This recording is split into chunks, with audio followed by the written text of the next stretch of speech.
Сәлем достар, менің каналыма қош келдіңіздер. Бүгін біз кешкі асқа борщ жасап үйренеміз. Тұзымызды салып, отқа қойып, екі чай қасық тұз салсақ болды. Осыны қайнағанша күтеміз енді.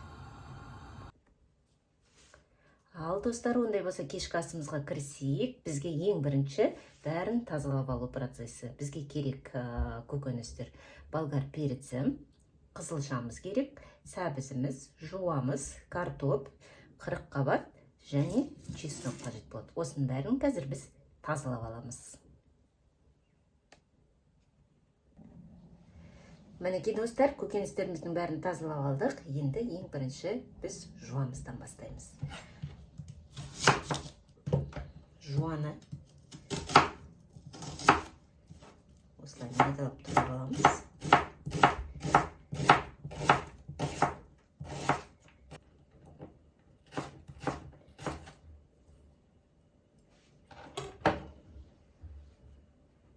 Лугымызды қуыруға көшеміз.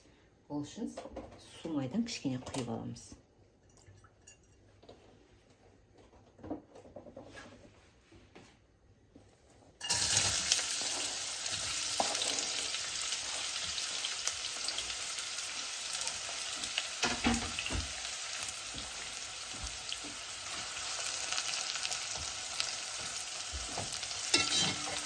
Лугымызды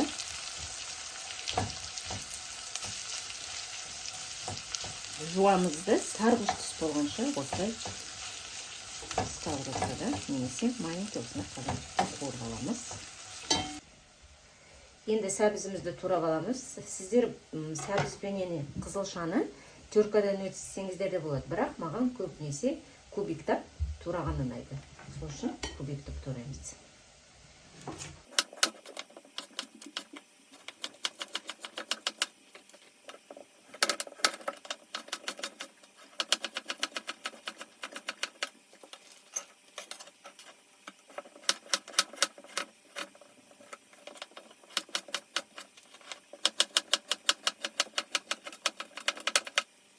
Мінекей сәбізімізді кубиктап, майда етіп турап алдық. Осыны енді жаңағы қуырылып атқан лугым жуамыздың үстіне саламыз. Мінекей қуырылып атқан жуамыздың үстіне майда туралған сәбізімізді саламыз.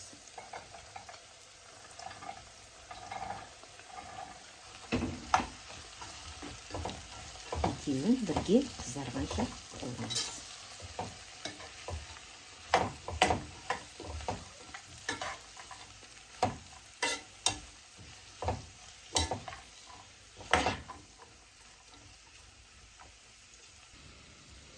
Мінекей жуамызбенен сәбізімізді жақсылап қуырып алдық. Енді бұны бөлек осылай шашқаға түсіріп аламыз. Енді осы қазанды біз жумай қоямыз. Осының үстіне енді қызылшамызды пісіреміз қазір қуырамыз.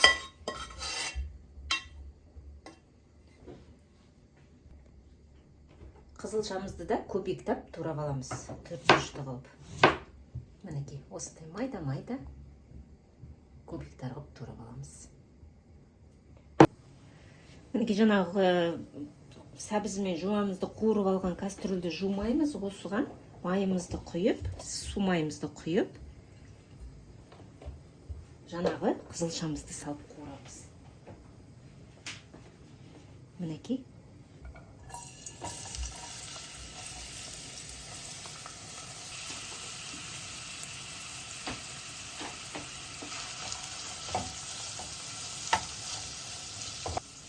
Мінекей мынау біздің етті сорпамыз. Етімізді қазаннан шығарып аламыз.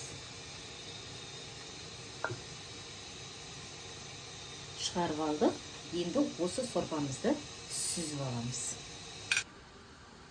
Біздің қызылшамыз қуырылып жатыр. Біз енді картопымызды көбіктеп турап алайық. Қатты үлкен емес, қатты кішіге емес. Орташа мөлшерде.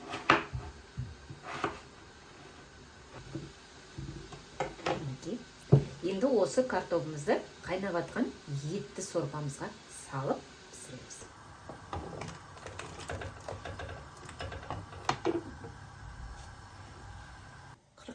жұмысымызға көшеміз.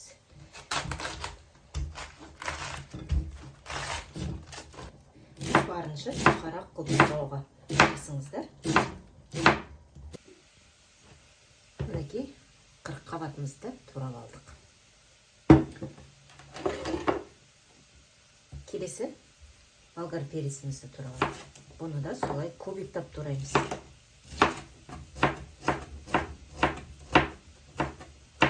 Енді осы қызылшамызға томат қызанақ пастасы бар ғой, томат пастасын саламыз.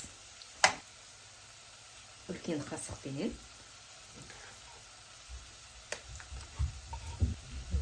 осындай үлкен қасықпенен 3 қасығын салып қуырамыз. Енді осының үстіне қайнап тұрған сорпамыздан кішкене құямыз.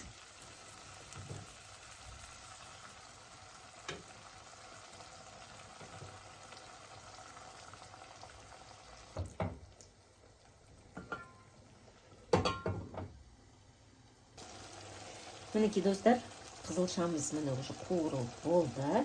Картоплымызды салдық бульонымызға. Енді осының үстіне свекламызды, сәбізімізді, жуамен қуырылған болгар перецімізді, 40 қабатымызды, етімізді турап алған бәрін осы қазанға бірдей саламыз.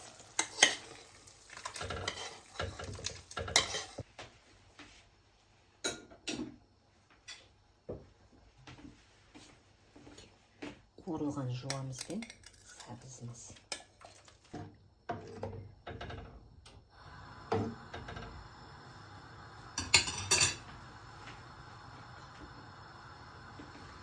Етімізді турап алдық.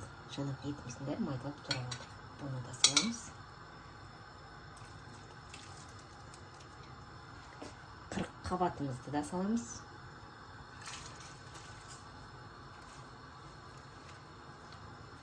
Болгар перецімізді саламыз.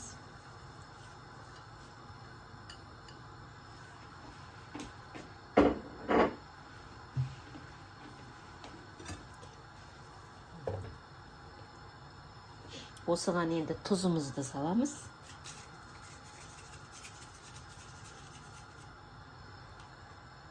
Және қара бұрыш.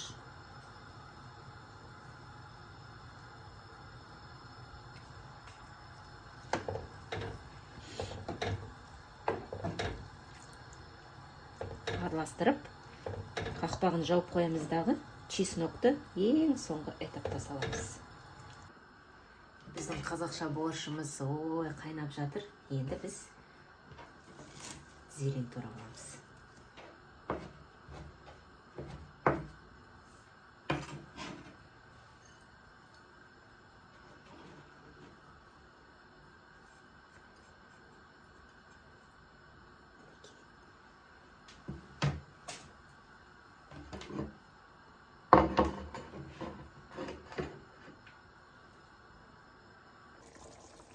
Мінекей достар, біздің борщымыз дайын болып қалды.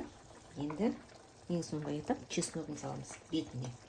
Чеснокты ең соңында салған дәмдірек болады. Неге десеңіз, чесноктың өзінің дәмі шығып, ең соңында саламыз. Енді бір 5 минут қайнатып, сосын кешкі асқа кірісеміз. Достар, сіздерге менен бір лайфхак болсын.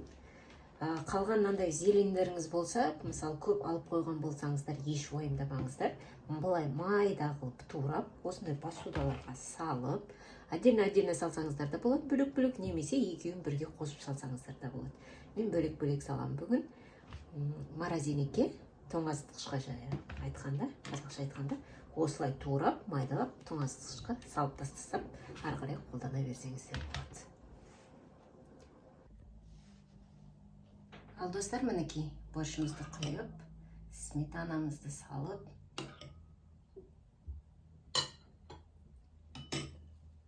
зеленімізді салып бетіне.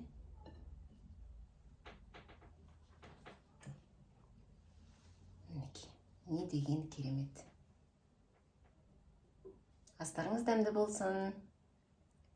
Менің каналыма тіркелуді ұмытпаңыздар.